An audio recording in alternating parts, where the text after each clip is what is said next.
Hey, it's your girl, Lexi Lewis. And it's your girl, Amber Borzotra. And this is Occasionally Perfect. And today we have our first guest on. I'm so excited. Me too. I cannot wait. Like, we're always hearing so many issues about how difficult it is when you first have your newborn home. It's, oh my God, I'm a parent now? What do I do? And I think with everyone moving all over the country and us not having our support systems anymore, like, we just have so many issues that until today, I didn't really know how to fix it. And our guest today, Miss Raine Gray, is a postpartum doula, and she's gonna really break into how we can actually get some relief and help and stress off of our backs when we're these new parents.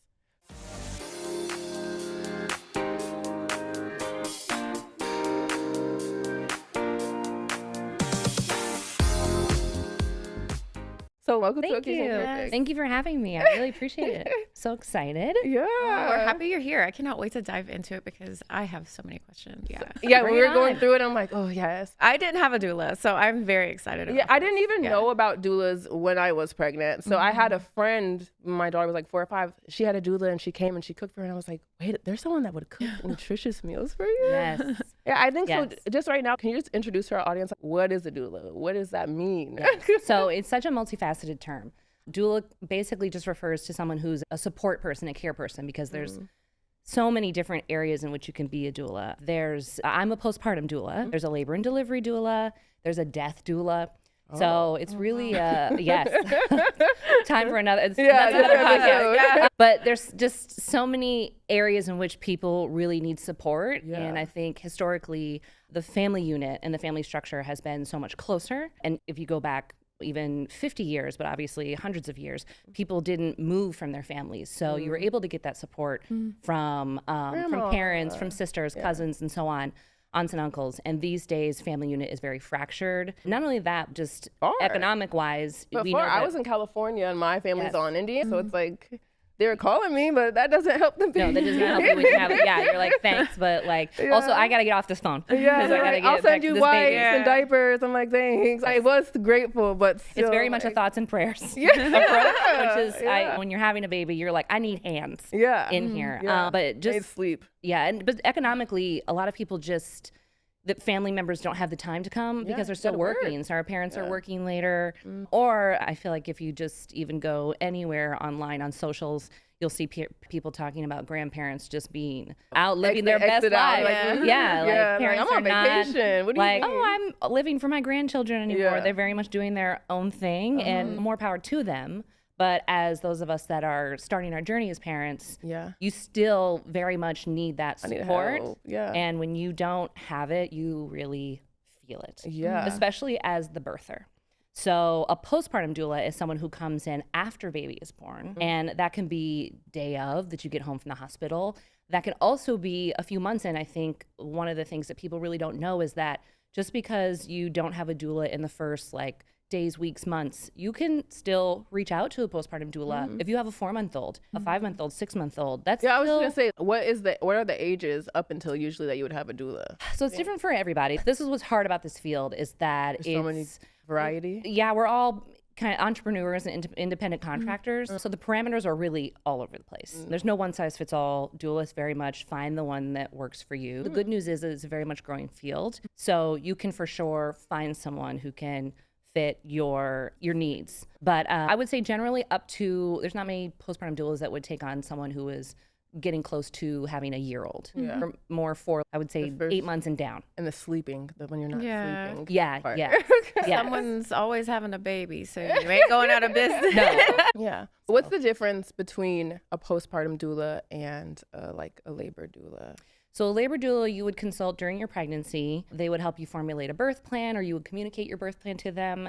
And then, yes. Oh, she went to tell her? About which one? When you went to So when I had my daughter, I walked in and they were like, okay, what's your birth plan? I was like, I don't have one. I didn't even know that was I didn't know that was a thing. I didn't even know I should have had a birth plan. I think the birth plan is more just for you to establish your comfort parameters and to get your partners or whoever is going to be in the birth room, whether that's family, anyone who's going to be in the room, just to understand what the game plan is, knowing that so much can go awry. So it's also just to communicate your needs about, are you okay with certain pain medications? Are you okay with Pitocin and to encourage contractions? What's There's Pitocin? different methods to get things going. Induce Yes, it's a labor? medicine Yeah. that helps encourage your body to have contractions. Yeah, okay. But it really amplifies things pain-wise.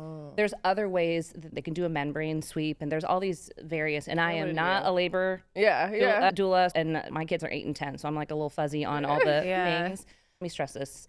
We are non-medical support people. Any doula who is giving you medical advice without saying beforehand, by the way, this is if your friend were to give you advice. I am not a doctor, so please consult your physician. All doulas, of course, we give advice because we're coming to you with a level of experience in a certain area, but we're not medical professionals, and this is not a medically governed area or field. So Just I a don't safe exactly. space For the peace spirit, and girl. Exactly. I don't even have to have a energy. certification. Yeah. I can just be someone with quantifiable experience, and I can be a doula. That Quantifiable 100% support. experience. I like that term. I need Yeah. to use, yeah. It matters. No, because, 100%. You know, you having a comfort level of I've been around newborns. I know what you need. Yes. That is that intuitiveness and the experience, like you said, is so important. funny. I'm working with a client now, and she's got a 1-year-old and a new baby, so she's in through it. the thick of it. Yeah, she's got toddler and newborn.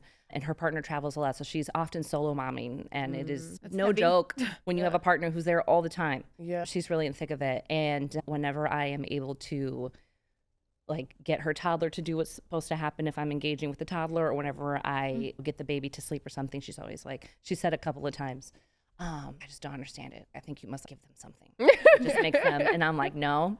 I said, no. First of all, I'm not mom. So they already know. Yeah, They listen. can't. They don't. They don't know the push it boundaries. far. I was about to say, are you Like, my I don't doula? She My might. daughter's like that with her. I'm like, Yeah, But but she be trying me a little less than her. Yeah. You know? Yeah. that's kids. Yeah. But also, especially with her 1-year-old, I told her, kids react to like older mom energy. Like I think if you think back to when we were kids and you were doing something you shouldn't do in like a public, people don't do this really anymore. I low-key wish they would. But you would get corrected by another adult. I feel like also this might be like a black mom thing. If I was doing something I shouldn't have been doing at the playground, somebody else's black mom was like, hey, excuse me, young lady, are you supposed to be doing that? And you're like, button it up real quick. It's just that like older mom energy where you're like immediately, they know They know their something. Jimmy's business. Yeah. But it's still safe space. Yeah. It's a loving energy. Yeah, So yeah. that I feel like comes with experience, whether that's you grew up in a big family or obviously you have kids of your own. what made you want to become a doula? First of all, I wanted a labor doula so desperately because I wanted an unmedicated birth, and my husband, I'm the calm. Ooh, the strong one over here. Listen, no, I'm a lifelong athlete, and I looked at it as like and probably shouldn't have, as a physical challenge. I'm just that girl that if you tell me that somebody did something, like, and I feel not Olympic competitors, just like something where I feel like, oh, potentially an attainable goal. I'm the girl that's gonna go for it. Yeah. So I was like, oh, we can do this without meds. Say less. I'm gonna try. Knowing, again, I always have a contingency plan, like knowing things go awry, and I've never had a baby before, so who knows? Husband relies on me to be the chill one because I'm always chill. Yeah. But if I'm not chill, my husband, who's already an anxious person, I was just like, this is not. I can't be calm and be in labor. with no meds. So I was like, we need somebody else. And I went to look, and unfortunately, everybody that I found at the time, now granted, my first was born in 2015. Okay. This is 10 years ago.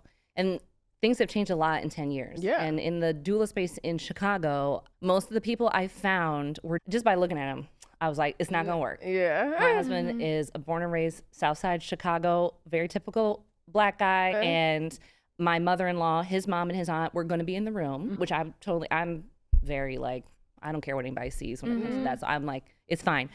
And all the labor and delivery doulas were like very crunchy, granola-y looking white ladies who I'm sure were lovely. And I could rock with that.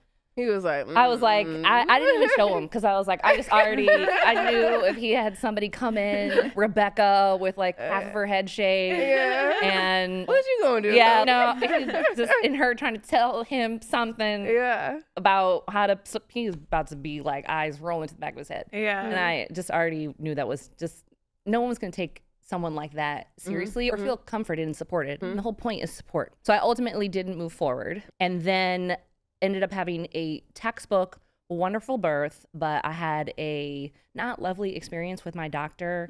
I was unmedicated until 8 centimeters. I stayed at home for as long as I could. And finally, just after 15 hours, was like, I don't know what's going on in there. And went in. And the doctor who I'd seen during my rotation, you go through and you see all the doctors before you have your baby. My doctor was on vacation. And so I had seen this gentleman, and he had been my least favorite because I had went in, told him, hi, I want to have an unmedicated birth. Should you be my doctor? And he was like, that's what they all say. Like, and I was like, could have kept that to yourself. Well, I feel like that's such a typical old school male physician like, just you response. And so I just was like, okay. I met him for 2 minutes, and I was already like, no. You already knew. And he did the same thing to me when I got there. The problem was I was 15 hours in, 8 centimeters dilated, and like at peak pain. And so he just was like, he told me you could have a baby in 1 hour or 6. And the 6 just I can't do this depleted me It's so far morally. away. Yeah, I was like, 6? I had him literally an hour and 10 minutes later Oh, wow. on meds. It was, like, I was so pissed. And they had to give me did it. Pitocin because the I had to do epidural that same slowed me thing. down. And so I probably would have had him, honestly, really fast after that. And so we had to then do medical intervention that I didn't want. Now, it was great. He was healthy. Yeah. It's just, it could have gone the way that I wanted it to go if I had just had the support. So all of that just made me feel like Women need this. when I have time, I want to get into this. And then to discover that there was a postpartum element, because labors are all over the place. I have young children, and running out the house at 2 a.m. for a labor is the baby now. not feasible. Yeah. So this was a much more workable option for me while my children are young. But doing the labor doula certification is something that I aspire to. I think that's going to be like my retirement plan. Yeah. When my kids are in college. I'm really Do big that. into having, I think a lot of times we think about, this is what I'm going to do. But we have like different phases of our time. So like when the kids are gone a little bit, you can switch it up a little bit. I like that. Yeah. But honestly too, I think we haven't really like, what as a postpartum doula, what is that? What do you do? So it's funny because I feel like that's the number one question I get. And people just really don't get it until even my husband's cousin's baby. And I was like, hey, I can help you. Yeah, come and do No it. charge. Let me come over and assist you. And they already have an older son, and just moving a second kid in, and everything was, she was like, this is just, it's overwhelming. Yeah. And she was like, okay, I guess you can come over and hold the baby while I work out. And I'm like, okay, it could be that. It could be like anything. And she was very confused. And then I got there, and I just noticed that like the pantry was just like in disarray. And she didn't have a good station set up for where her pump things would go and bottle washing. It just was Your brain is haphazardly thrown together. And I'm like, do you want me just to like get this together for you? And she was like, and I had the baby. Of course, the newborns, they sleep quite often. So like I just poop and eat. Yeah, fed him, got him swaddled. He was settled. And I just attacked the kitchen. And then she'd come back, and she was like, oh my gosh. And she was like, this is what you do? And I'm like, girl, I told you, I'm a postpartum doula. Like, I can do whatever you want. She was like, could you come back next week? And maybe we could do the basement. And I was like, yeah. Yeah, so I was like, okay. I was like, how many hours? I was like, now, if you want me to do like heavy lifting, I can't be responsible for the baby at the same time. And but I organize, and I love to do that. So that's something that I offer clients. That'd be something that everybody does. I also love to cook. So meal prepping is something that I offer that, again. I think that part was to me because my friend was doing the meal preps. I think not only it was just like meal prepping, she was like, oh, she specifically said that this is going to be good and help me with my breastfeeding. Yes. And I'm like, oh, that's, Yeah. I would have never, you're just going to make me some like chicken. And I don't know It what could it be. is, It's literally, I think most doulas come in with here are the things that I can do for you. For me personally, I can meal prep. I can do light cleaning. Now, we can't be your nanny, your maid, your chef, all those things. I don't know that you couldn't afford me if I charged you for all that stuff. But I can be like a light version of those things. And for my allotted time, I come in each day and you walk me through, man, I could really use some help with the dishes. I could use some help with the laundry. Or I didn't get any sleep last night. Can you just cover the baby so that I can go nap? Or if you have another child, I can help with that child care to offload you. Essentially, you're just offloading the parents in some way. And that looks different every day. And in every household, it can be pet care. It can be errand running. It's like it's literally like specific to each home and each day. It's very tailored to doulas, and what some doulas don't cook. Like I can't, if you want to do a meal prep It's like, for you don't want me to cook for you. Not me. I've heard some people say they don't clean bathrooms. That's not me. Whatever you want me to do. I can take out garbage. Yeah. I can do any of that stuff. Some people have a don't list. I haven't quite figured out what my don't do is yet.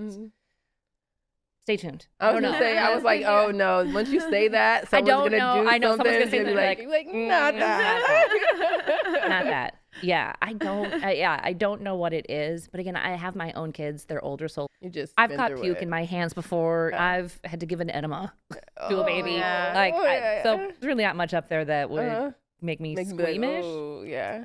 But again, But someone will try you because you did it. I know. always I say just as soon as jinx I will say as soon as you do it, the universe is always like, actually. mm, Okay, but so I want to think. So okay, if let's say we're new moms, we're home and we're like, oh, I want to do this because I'm not working now, so I don't need help, whatever. So I'm 2 weeks in, and then I'm like overwhelmed. How do if I'm contacting you and saying, help me, what is that process like, and what is it on my end? What are the questions that I need to ask? You know what I mean? yes. To make sure that we're a good fit. You know? So there's, first of all, obviously you could Google doula in your area right now and find so many large companies. Social media is a great asset. Yeah. Hashtags will get you so many answers. Hashtag for us, because we're in Chicago, hashtag Chicago doula, hashtag, Chicago new mom or new mom Chicago, or you just play around with it. You will find content, you will find places to find doula options so that it's not just like you finding one person. Yeah. The questions I have are immediately like age of baby, what type of birth you had, because as a postpartum doula, part of our job too is it's not just to support physically the baby, but also to physically support mom. So did you have a vaginal birth? Did you have a C-section? How recent was it? So that I'm constantly asking questions. If you have a cesarean, still healing? how is your scar doing? If we're vaginal births, we're talking about bleeding and swelling and just physical mobility things. Like, I wish someone would have asked me all these questions. I know. Yes. I'm like, I know. dang. Yeah, it's just like if you have someone in your life who's had a baby recently or an experienced, I'll say parent, but a lot of times it's mom, they'll ask you these things too. Like, how's your nursing journey going? That's true. And now some doulas can be certified in lactation consultant.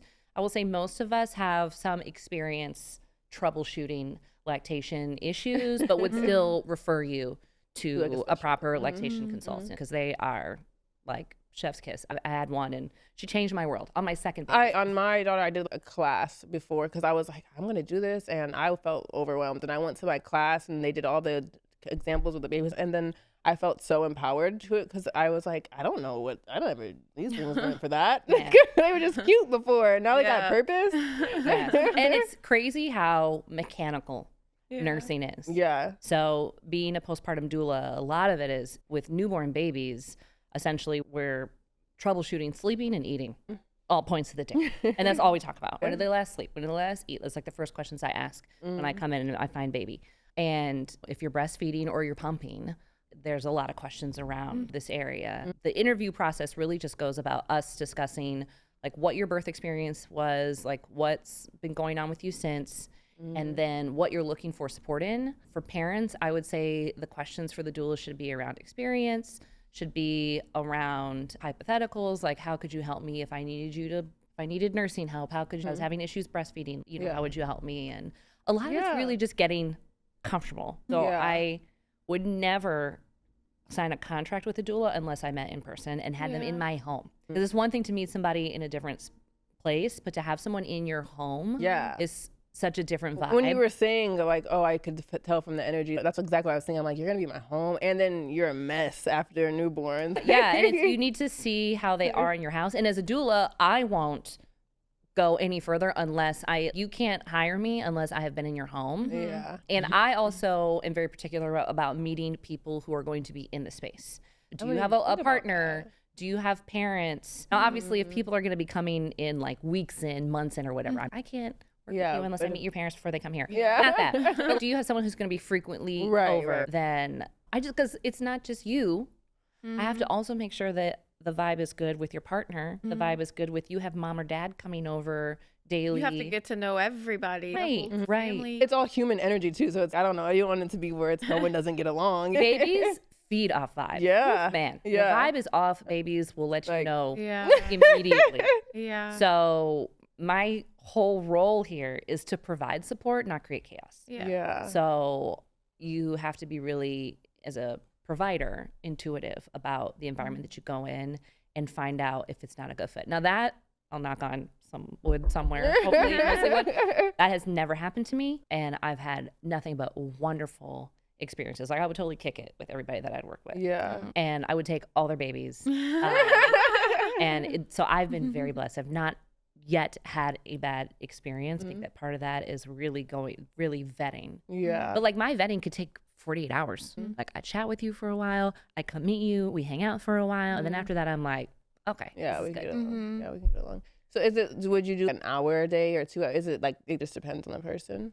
For interview or for No, when you are actually you're in the home and you're doing it. What is that? Like people, I don't know. Yeah, I don't my know. minimums are, so most doulas will have a minimum Like hours per week? Yeah, because to go to someone's house for an hour, 2 hours is really not worth anybody's time because you Yeah. can do so little. Yeah. And we're not like babysitters. Like, Yeah. we're trying to make a difference. So my minimum is 3 hours. I will say my max shift is not much longer than that. My max, I've discovered my personal max is 5. Now, I know some doulas who will work much longer than that. I just am the type of girl, again, former college athlete, like super uber competitive person. And when I come to someone's house, I play this game, much which is can I so get silly, done? of like, how much can I Get done. before I leave? Like my watch will be like, your heart rate is really increased. And the steps that I make when I'm in somebody's house, and I'm like, do. But for me, it's definitely, it's like this fun game I play of like, Yeah. how much can I help you and make a dent in what you need to get done so that when I leave, you're not like, and now what else do I have to do? When I leave, I'm like, I need a life chill. doula. I love doing That that. is- for the baby. I don't want to say I've coined the term because I don't know that I'm that like No, you're coining cutting it right edge. now, right now. But I Coin have, so in my information packet, I call myself a life doula because being a That's postpartum it. doula is not the only, so as I've grown in this field, I've realized that there are so many other, like you start with a family for postpartum, but they still need some support in some way. yeah. And so instead of just like having a dry cutoff, I've established some other areas where I can be a support person, but I really struggle with what to call it because house manager wasn't really the right fit. And so I was just like life. I had a girlfriend who was like, you're a life doula. Yeah.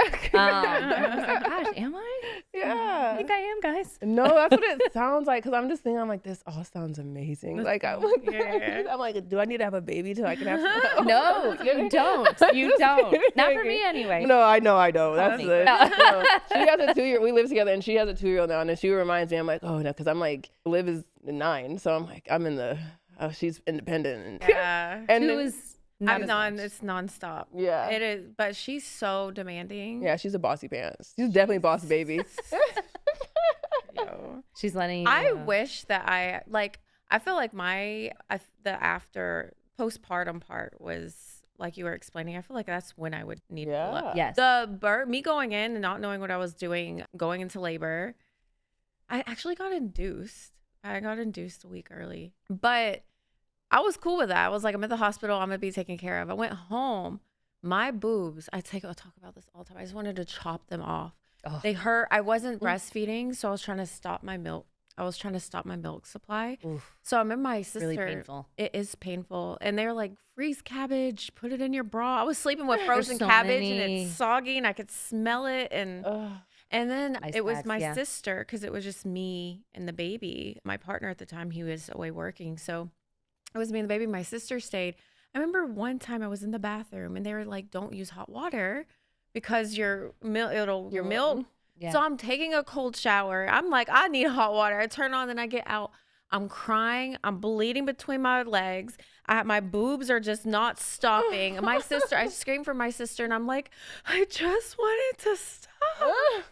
I was like, laughing, but I feel for you. Yes. With so much. Your body was just not your own. Yeah, it And just you were like I like- had no control over it. So even Yeah. just to have my sister, someone I trusted so much in that space to help me put my underwear on and to help me put pads in, to wipe my tears, to do all those things. It was so important because I tell you, like, I feel like I struggled up until like recently. I really feel like up until a few months ago, I really struggled. I'm just now feeling okay from birth. Like, getting to a good place. Yeah. It is so much. And let me speak for myself. I feel like we don't get, but it is Yeah. like everyone's experience is so different. but that is not different. That is such a commonality. I feel like though we are, But I'm talking about like at home, like with partners and family and support, all of that. So just knowing that like you can have someone when you don't have much, like you to come in and just, okay, I don't mind, I'm in positive energy and all the support and all the love, I'm here. I feel like that's important. I feel like if I did have, I can't honestly imagine. I only had my sister too for a couple weeks, so I was like, it wasn't like full time. That's why I was like, I could sleep while you're gonna take the baby. oh man, just to have that trusted person that you can let go, that you can feel all the feelings in front of, and also trust with your small child is it's weight in gold. I had my dad there. I had preterm labor with my son. My parents were there before he was born, and my dad stayed like up until the birth just to help support my husband, because I was allowed to move around but really couldn't go anywhere and do anything, and I'm uber social, so I was like climbing the walls. And so my dad would come, he camped around, because my son was a summer baby, so he would go camp for the week and then come for the weekends so that my husband could get out and do some things and I would have some social companionship. But he had been there a month by the time my son was born, so we had him for a week and then he left, and I thought I was doing so good, and I was, but I had debilitating postpartum anxiety. And nobody saw it. I hid it from everyone. I just thought, this is momming. This is like the way you feel like your baby, you always feel like your baby's gonna die. No, you should not feel that way. It caused so much friction with my husband. Under their nose. Oh, literally, I would have to cup his body and feel because they're so little. Like you can't just with one hand. I would be like, is it fully expanded? I'm like, so I don't know. he literally didn't sleep through the night until he was 11 months old because of my anxiety. And the first night he did, we had to cry it out with him because at 11 months, it's got to get, baby. You just got to cry. And he slept hard. He cried for 45 minutes. And I sat outside the door, sitting on the ground, crying. My husband was like, I don't know what to do with you. And then I cried the whole night because I realized it was me.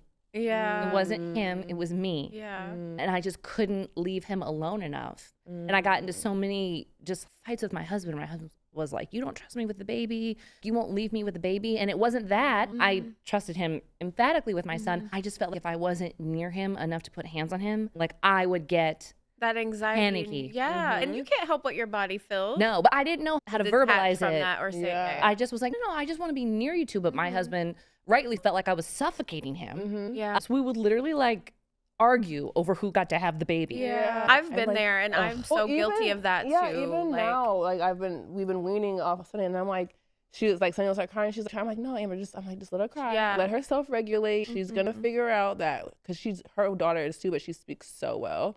She's so good at knowing what she wants. But when she also knows, instead of using my words, I can be whiny and cry and all that. Get a reaction. So I'm like, no, don't They're do that. so freaking smart, Manipulative. Let me Her daughter oh my is god, the queen. She is manipulative. So really is. she knows it. And I'm like, no, Sunny's smart. And I'm like, because she literally she'll go in the mirror and look at herself like, oh, they're little emotional terrorists. She'll be watching her. She's, that doesn't work enough. She'll be like, even more dramatic. Like, where's the tear? So that's why when she does it, sometimes she'll give me a side eye to see if I'm going to say something. Or she's checking to see. And I'm like, Amber, don't do it. She's like, okay. I'm like, she's fine. So when she really wants what she wants, she's going to tell you because she knows how to say it. Man, it's hard for you to just, because you feel bad. You're like, I don't want you to cry. From that. I was like that though with Sunny as a newborn. She slept on me for months. It's hard to. I would not let her sleep, not even in the bed. Nothing. She had to sleep on my chest. I would be like this. Yeah, I did the same with. Now the second one came, and I was like, "Girl, you going to bed?" I did this one time. Yeah, she slept through the night at 8 weeks. That was her.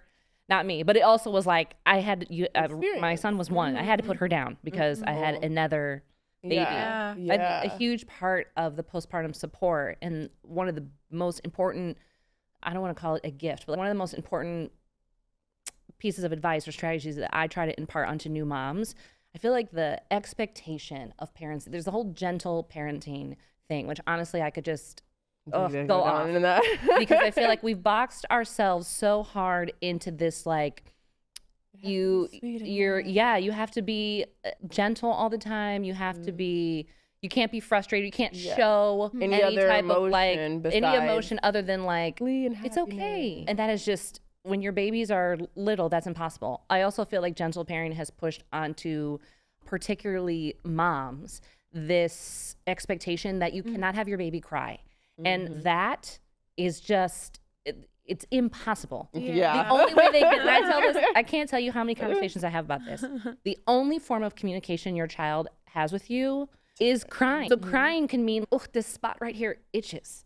Or, gosh, I just am feeling like a little gassy. Spot can also mean, I am not okay. And your job as a parent is Like, to, what is you have to let them that? cry so that you can understand I'm a little annoyed, or I don't really like the situation, or I'm not okay. Yeah. And if you don't let them cry, you won't ever pick up the different types of difference cries. is. And giving a baby physical space. Now I'll say, so many people will argue with, no, I don't want to say argue.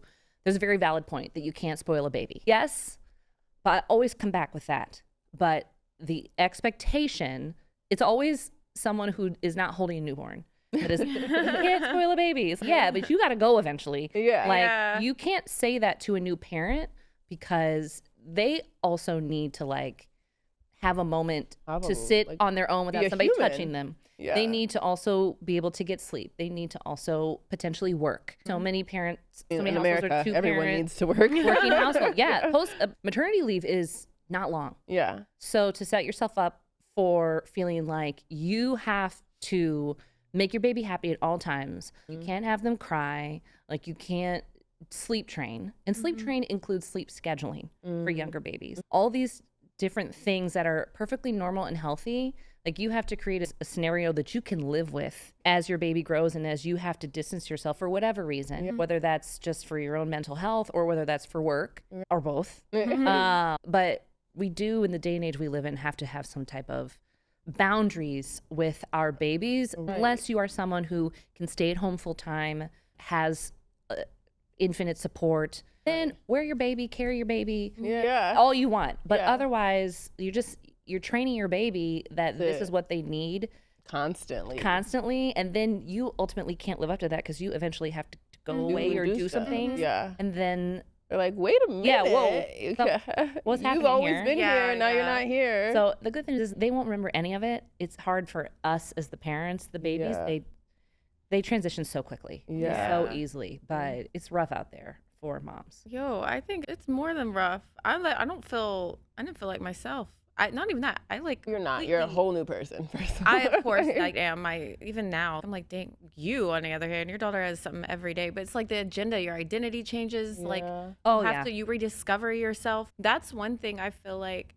I say it's like birth isn't just you're having a baby, it's like you're birthing your new self. Too. Yeah. And That's so true. You're just a whole new person because now I have a constant responsibility. And that's the other thing with a mom, or I don't know how dad, oh no, they already show that dads. With moms, it's even if I'm doing this, I'm still thinking about, okay, my kid's gonna do this and this and what's this. for and this, dinner? and this, Did they and do this. this? Yeah, it's like the tomorrow, constant like 6 steps ahead of your day Yeah. with kids. Now, I will say, whether you're solo parenting or you're in a long-term relationship or a short-term relationship, I'm a product of a love relationship in the Air Force. So whatever your parenting journey is, the partner experience, whether that's partner at a distance or partner close up, is, I feel like we don't talk about enough. Because, oh man, is it? I'm married, gosh, hope my husband doesn't watch this. I think 13 years with my husband. It's almost 20. We're approaching 20 years together. But married. And married 13, 14. Thank you. Yeah. Pray for us. No. He's wonderful. But he would sit right here and tell you, like, yeah, it was rough. Because it rocks your world when you bring in new people, new routines. I have a very, very, like, routine-oriented spouse. Whereas I can go with the flow a little bit. Of course, having a baby is a routine, like grenade. We can't do it so slow. we got to establish a whole, and then they're they go through so many milestones and so many transitions. Yeah, it's Like, like, you're like, this okay, we works. have a routine. And then you're like, Oh, now you actually have to do activities. Yeah. Oh, wait, now Right. there's school. even just they go from not being able to move to rolling over yeah. to crawling and that stuff. It just throws Oh, yeah, now any I have to routine a like, monkey wrench. and you have a boy, so it's okay, we got to get this energy out of him. Yeah, seriously. So it just trying to navigate the communication that you need to have with your partner and the check-ins. It's hard. The really hard part of having a baby. And that's something else that a doula can do is be a communication bridge. I'm a lot of times in a household where I'm with one parent mostly. Yeah. But my last family that I was with, I actually had two parents working from home in the household. Now, mom was on maternity leave, but dad worked from home. And so that was my first time having both parents around all the time. It was really funny how something would happen. There would be like some transition that needed to be discussed, and I would mention to the mom, hey, I'm noticing baby is rolling over, so we need to transition, or starting to look like he's going to roll, so let's talk about transitioning sleep sacks, or let's maybe not put him down in this way. And she'd be like, funny you mentioned that, because I just tried to mention that to my husband. He just totally didn't blew me off on that. And I'd be like, say less. And then I'd catch dad alone and be like, hey, Yeah. so Yeah, I'm noticing this, and I'm just thinking we could make these changes. And I'd be like, oh, what a great idea. And she'd be in the background like, Of course. Oh. and it was so funny because a couple of times he caught her making Like, faces like that. And yeah. I'd be like, I'm not getting paid to say this. I just, Yeah, like, I let me promise. It's step like, I actually out. did notice Yeah. this. He was like, did she tell you to come in here? I'm like, no. That is They good were- though, because when you're a new parent, it probably is like a little fight. Oh no, I know that. I read this and I know Yeah. this. Yeah. It's like this actually is what we need. You're also not in your best tone. When Yeah. you're low on sleep. You're not like, Yeah. hi, excuse me. Yeah. You're like, Could you please? You're like, look, we need Yeah. to, or maybe that's just me. no, it's not. No, it's not. no. Really, it's definitely me. Yes. It's definitely me. Because my daughter, making me say everything 10 times now. I'm like, yeah, my tone is not nice. It starts strict now. Yeah. I'm like, that whole soft hair, I'm like not spanking her, but I'm definitely not starting with the nice even. I'm like, Livia, it's time to do this. Yeah. Yeah. You get the nice version from me once, and then after that, I raised my voice. And my know daughter you said recently, but why are you being so mean? And I said, I'm not being mean. But how many times have I told you this? And she was like, a lot. And I was like, okay, I've lost my patience. Yeah, I'm like, if With you just you. do it the first time, you would think I was the nicest mom in the world. Yeah, she was like, okay, I just really felt like you were being mean. I was like, no. Did you not hear it the 10 I'm times parenting before? you, babe. Right. That's parenting. Sometimes I can't deliver. I tried to deliver it nice, and you didn't listen. Yeah, they never listen when you do it nice. Oh my gosh. They're just like, oh, okay, she's being nice now, so I can just stay funny. on it. Oh, Kids, man. I got time for that. no. Say yes. Prepare. Enjoy the small, tiny voice now. Yeah, she's so cute right now. Yes. They're still cute when they sometimes. get older. They just say stuff that's not cute. And you're like, Yeah. then you start to Yeah. get that, like, where are you getting this from? Yeah. I took my daughter skiing a couple weeks ago for the first time, and my son picked it up right away. My daughter lost it, cried for literally an hour and a half, and it culminated with me on the side of a ski hill in the suburbs with parents and kids just all around, instructors, and my daughter at the top of her voice and full crying, like boo-hoo. She said, you think I'm a low-life loser? Oh. And I was like, that's so specific. Low-life loser. It sounds like like, something where? from like the 90s. Like, I know. And I'm like, you got all these parents out here thinking I call you a low-life low-life loser. I was so enraged. I had to stay calm.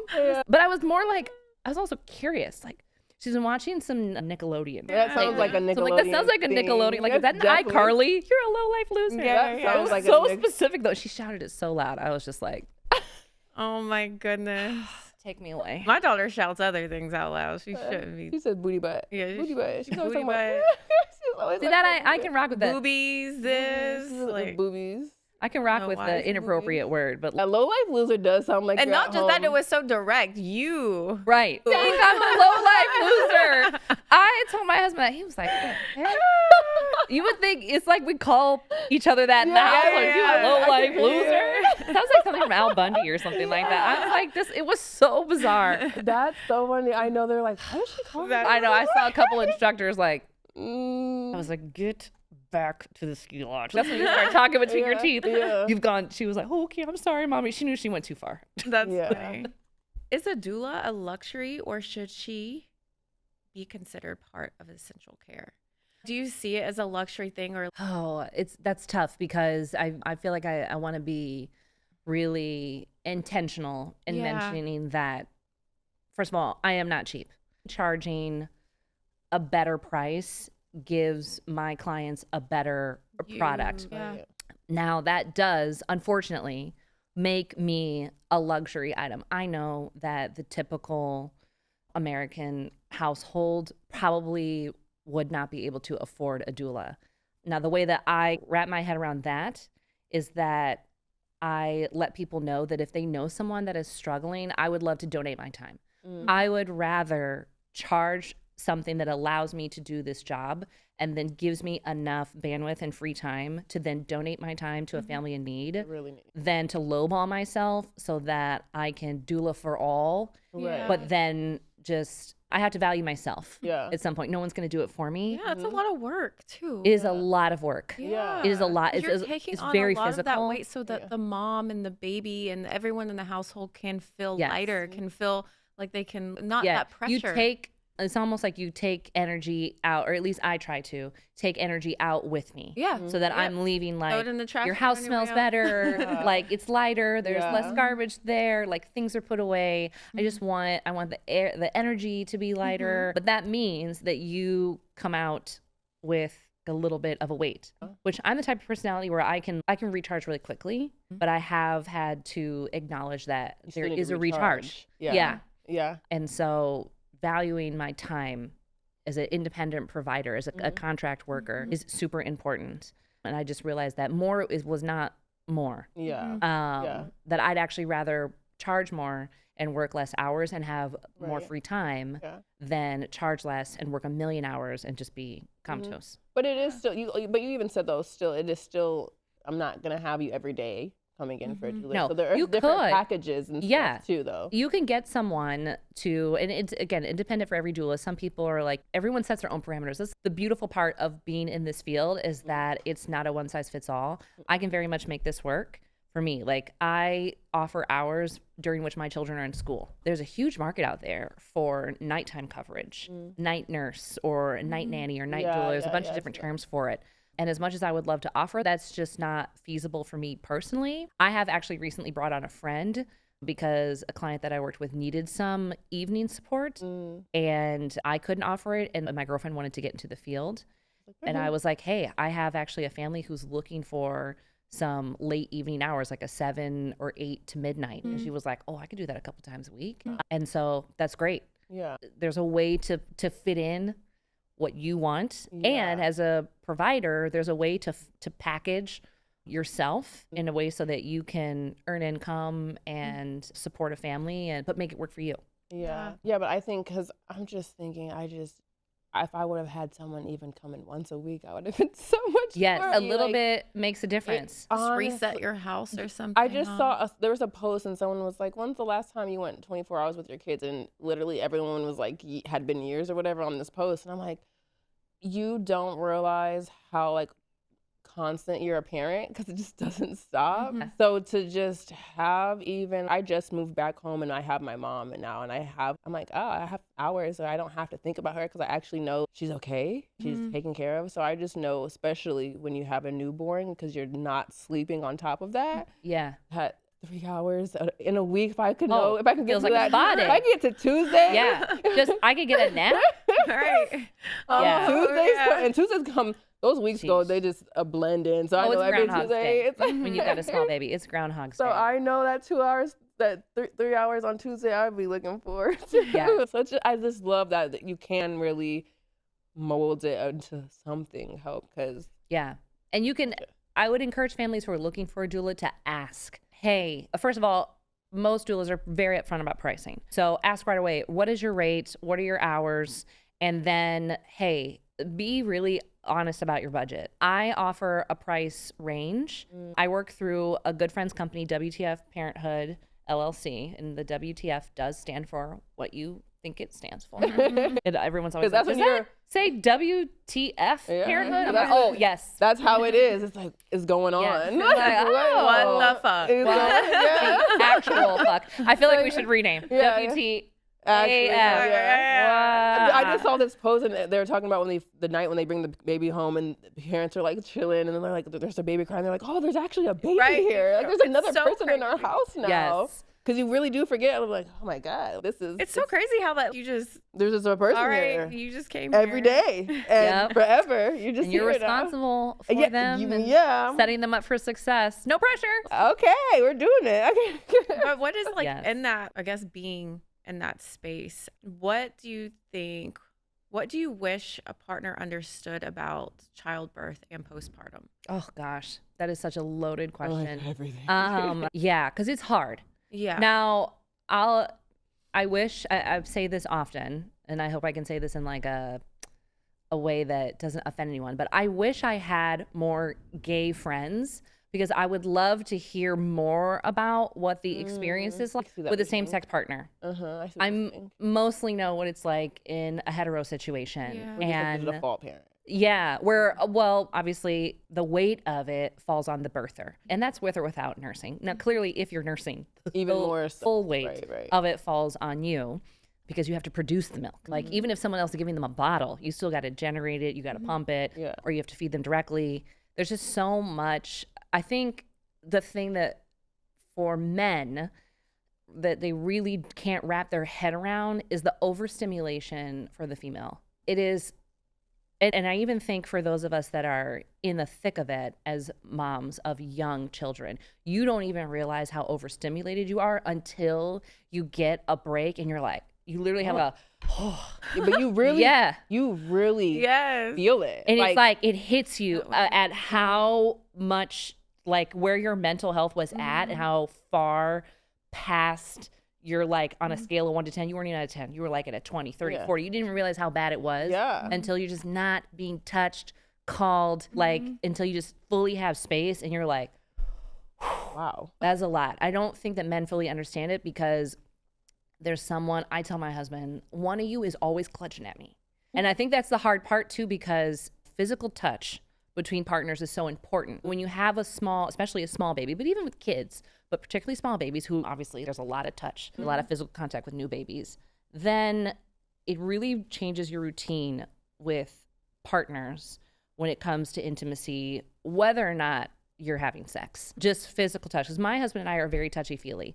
When we had the kids though, I was like, get all the way off me. Yeah. And not because I didn't want, I was even like thinking it as I was like, no, touch me, but also, Yeah. Oh, I you're just like, want some space. God, I just, That being overstimulated. all the time. yeah. A lot of times it'll be like the second I would lay down, it felt like an opening. And I'm like, no, I need like a hard 15 mints of just don't look directly at, no eye contact, no physical touch, nothing. Don't make a sound. Like just silence, like just a little blanket of silence. I needed to like zip myself in a little closed off cocoon. Yeah. Yes. And it's not even that I wanted to do anything in particular. It's just I wanted to do what I wanted to do alone.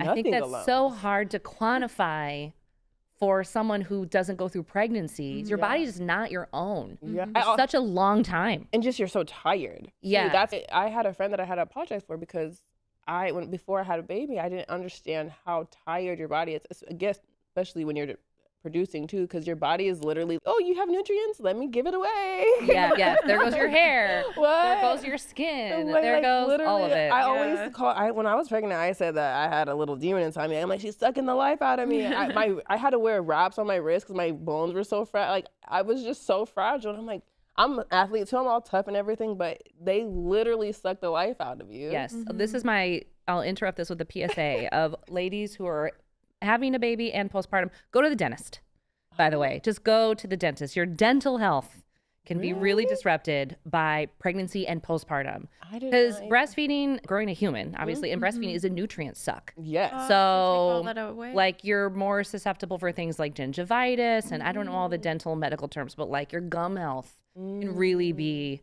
affected. When you say just you made me think of something. I still have my placenta. Oh, you do? Yeah, it's What do you do frozen. with it? It's just I pay every year on her birthday. It's in California. It's just sitting in a little thing. I don't know what I'm gonna do with it. But I was you like, buy a house, plant it in a tree, and it'd be like a little. yeah. Did you have a plan for it when you froze it? No, I literally was just like, Read it and you. this ain't going on the black market. They gonna make thousands for it. Not Make skin cream out of it? yeah, Or- yeah. Baby placenta. I made that organ, so I just have it. But I'm like, I've heard like crazy things about like All of stem the cells and nutrients. things. Yeah, people like eat. Yeah, I mean, it sounds bloodthirsty, but like eating it. But yeah, like making a People say that. It's- placenta shake or something. I've seen all kinds of. Believe me, I am like such a. People come to you with so many questions, right? Like, Oh, should so we many do things. this? Should we I'm do also that that? girl that research really. In a world of chaos, I'm a girl that anchors herself in research. So when I was pregnant, I had a miscarriage with my first pregnancy. And just in order to help me cope with the anxiety that I felt from the first miscarriage during my pregnancy with my son, I did tons of research. I wanted to know everything that could go wrong. I feel like people are so quick to tell you, don't think about anything bad. But I don't know about you guys, but I had really dark dreams when I was pregnant. Like everything bad that could happen was happening to everybody In your dreams. in my dream. So I couldn't, and the people were like, oh no, don't think that. Don't say that. But for me, I felt worse if I didn't acknowledge the bad thoughts. And then even sometimes I say them out loud. And so the way that I coped with that was one, to verbalize it or just give it air enough to leave my head. Otherwise, I just sat on it. Yeah. And then to research everything. So researching like cord blood and stem cells and placentas and umbilical cords and all these things and natural birth. And I researched everything I can get my hands on. Breastfeeding. I wanted to know every way that anybody was telling me how to do it and had done it. Yeah. And Yeah, and it's okay. If this could go wrong, how would I fix it in this Yes. situation? It makes you more prepared. So yeah. So those. So my first friend after me gets pregnant. I'm over the moon. I'm like, here it goes. I'm ready with the research. Girl, what do you want? She wanted to know a thing. And I was like, What? literally Yeah. didn't know. I truly didn't know how to support. I had at that point 2 kids and felt like I had no clue how to support her. Because I'm like, what do you mean you don't want to know everything there is to know about every possible thing that could happen to you or the kid? And she was like, ugh, don't tell me any of it. She wanted your birth story. Yeah. Man, I literally couldn't relate, which I feel like is very judgmental of me. And it really took me seeing how someone else went through the process to understand what support looks like from an experience that's like totally different from your own. And not just like a different birth or a pregnancy, which she had very different. I had vaginal birth, she had C-sections. I had every symptom in the freaking book except varicose veins. Thank you, God. But literally everything else. So I guess that was the price I paid. And she was like wearing her same clothes until she was like 7 months glowy. pregnant. I feel great all My the time. nose was like out to here. I had looked like I had lip injections, walking around like this, duck lips. I was a hot ass mess, and she just looked normal. So our experiences were so different.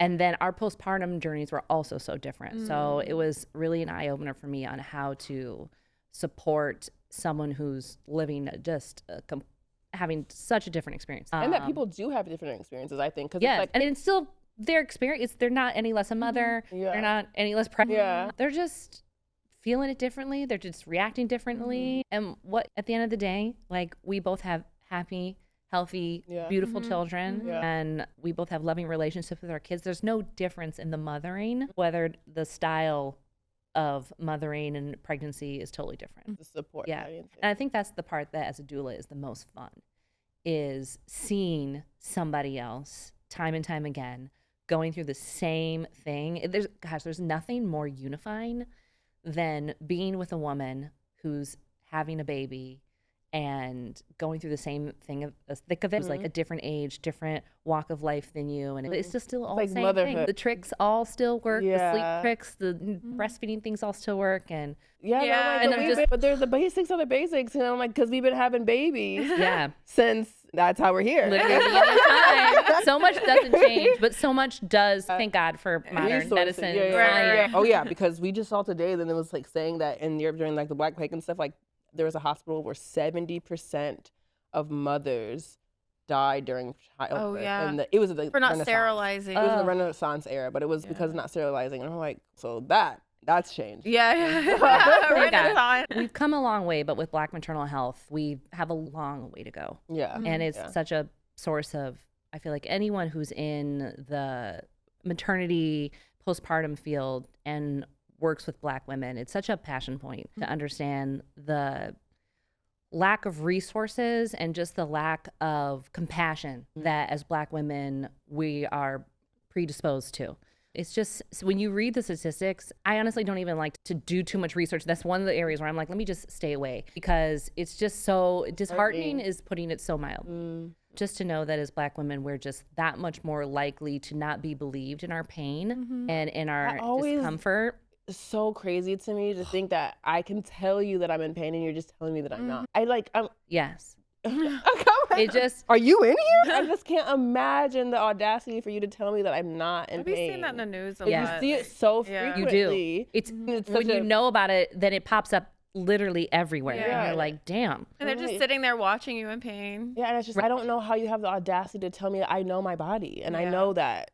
But I think it also forces us, and that, again, this is like such a weighted topic, and there's so many points to it as Black mothers too, and going through pregnancy and postpartum, you can get forced into being like strong or being tough, maybe even when you don't want to be or you shouldn't be. You shouldn't have to. So part of my job too, I feel, is to be a good interviewer of my client and to be a good listener. Let me make sure I'm still learning too, like what questions should I be asking? Honestly, one of the things that's been the most helpful to me is to work the same client with another doula. That has been like, oh man, because we're different people. Yeah. And I'll think to ask some questions, and then another doula will ask other questions. And then we'll sidebar, just to my girlfriend who's joined my company that we work with the same client. We'll catch up with each other. Like, I'll be coming in the morning and she'll have been there in the late evenings. I'll say like, how'd it go? And she'll catch me up and I'll be like, oh, I didn't even think to, she'll be like, oh, I noticed this. And I'll be like, you know what? I noticed that too. And I forgot to mention it. And so it's just so funny how getting another set of eyes in there is actually, I'm honestly thinking that moving forward, I might try to tag team clients in the future, because it's so helpful. Yeah. Just because we both have a good relationship with our client, but people divulge different things in different situations, and we're there in different time periods, we're there on different days. So you just notice different patterns of, oh, at this time this is happening. You're like, oh, I wouldn't even know. I would never know because I'm not there. Yeah, exactly. I'm not there for bedtime and bath time, so I don't know what that routine is. And even if I ask about the next morning, it's always vague. It's kind of like when a kid that tells you, oh, it's fine, or oh, I did this and this. Or people are just straight up, I don't freaking remember. You know what I mean? They're so overwhelmed and stuff. It's hard to get like a true answer, because they don't even know the truth. Don't even know really what. They're like, I think that they woke up at this time. I don't know. And you know, where I can talk to another doula and they're like, oh, she went down at 10. She woke up at midnight. Yeah, I would definitely wouldn't have known the answers to the questions if you asked, like, when did they poop and when did they? I'm like, when she cried. I would not have. She pooped when it stunk and I had to clean it. I did what I had to do. She's here. We made it. What do you want from me? Yeah, I wouldn't have known. So if you're looking, I guess anyone looking for a doula, how do we find you? How can they find you? I am, and you're just specifically, it's just postpartum doula. Yes, just postpartum. I will say I'll be sticking with postpartum for probably another, like, at least 5 years. My dream is to go into labor. That's what I really wanted to do. It's just the hours, man. Yeah, babies are not born easily. When you like, could you just please be born, and you have your own before school pickup children. Randomly, I'm gonna need you for 16 hours right now. Ooh, I just got this big project. He needs my help making this trifle. Do you think you just hang on for a couple more hours? You're a mom in so many different places. I'll be back. That's not gonna work. So down the road, I can totally see myself when my kids are like in high school, happily more independent, or graduated, being like, let me circle back and get that certification. Which, again, you don't need to have the certification. Certifications are just helpful because they give you, I think it's just also helpful because it gives you like a starting point with the information that you need. Yeah. There's various companies who have been like forethinking enough to create guides to the things that you need to know, as opposed to you just doing like an old school internship. Yeah. Apprenticeship. And that's literally what it was before, or to go into midwifery, that type of thing. So it just makes it a little easier in this day and age to do it. But I'll totally do that. Are you taking new clients now? I am. Okay. I am. I always am. Babies are always getting older. Yeah. So we're in Chicago area. Yes, I am. I'm on Instagram. I'm on, now I have my own company, Rainy Day Family Solutions, Oh, it's cute. but I do postpartum douling through my friend's company, WTF Parenthood. Okay. We have a website, it's WTFparenthood.com. And yeah, we're on Instagram. We're on all the socials. Yeah, we'll and tag it all if in. you do hashtag Chicago Doula, I do post content. I do some day in the lives of a doula. And I do it for people to really understand what a doula does so people can see. Yeah. And I get a lot of engagement from that, of people being like, oh, That's what you do. Yeah. I think it's helpful too, just as a parent, because again, like I didn't know what it was when I was going through it, and I just to know that there is someone that's I feel like a fairy godmother. That's very sweet. I know, but I mean, just think that's what I'm just thinking. If I would have had that when I'm doing, I would have felt like that's what you were. I'm like, Yeah. it's just I will tell you, it is literally the most gratifying job I've ever had, because the gratitude that I get from clients is not even just from clients, from spouses, from grandparents, from family members reaching out to me. they're so much Just- better because you came. Oh, yeah, just the words of kindness that people come to me with. Makes you just Completely unsolicited. Literally, I could boohoo right now about it. I can't even tell you anything anyone said because it would literally make me burst into tears because it's so overwhelming. rewarding. The support I get back. So as much as you put into people, gosh, man, do they pour back into you. They pour into my, of course, I'm in people's homes and I'm a chatty girl. So I talk about my kids, I talk about my husband, I talk about my parents, my sister, and people just pour right back into my family.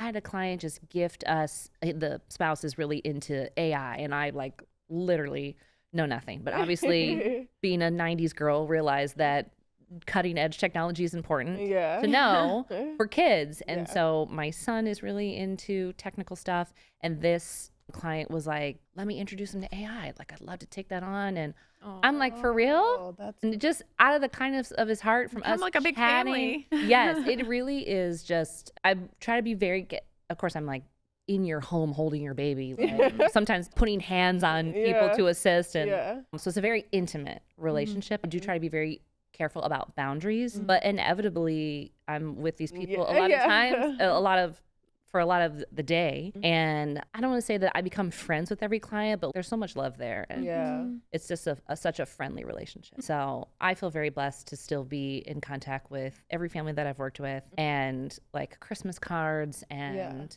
just people texting me, oh my gosh, everyone calls me Miss Raine, which is so funny because I feel like it's such a stigma. I'm 43 and like, Miss, don't call me that. But I just love it so much. It gives me warm fuzzies because it just makes me feel like I hold a place of stature in your house and hopefully in your heart. So it's really lovely. Oh, That's so nice. It's been nice to have you. yeah. So thank you for Thank coming you. on. I'm so happy for Yeah. everyone to like get to know what this is, because I feel like you said it's growing so much. And we need it. We need it because people are just all we see is the negative part of like how it's so stressful, and just to know that there's people out there just as sweet as you. Or you see Beautiful. the picture perfect side of it, which is Oh, not it's real. not easy. Yeah. Not real. Yeah. There's help Instagram. hidden behind there. Probably someone like me. Yeah, probably do. Yes. That's what So- to say. Anyone that can get dressed every single day and look Yeah, they're like, fabulous "Oh, I and have a go new on one." and have a newborn and other kid. They got help. Who are they? First of all, I don't know where's those. the kid? Yeah. That is not real. No. Okay. No. Oh my All right. gosh. All right, thank you for Yeah, coming on. Thank you for having me. It was Yeah. lovely. All right, until next time, guys. Bye. Bye.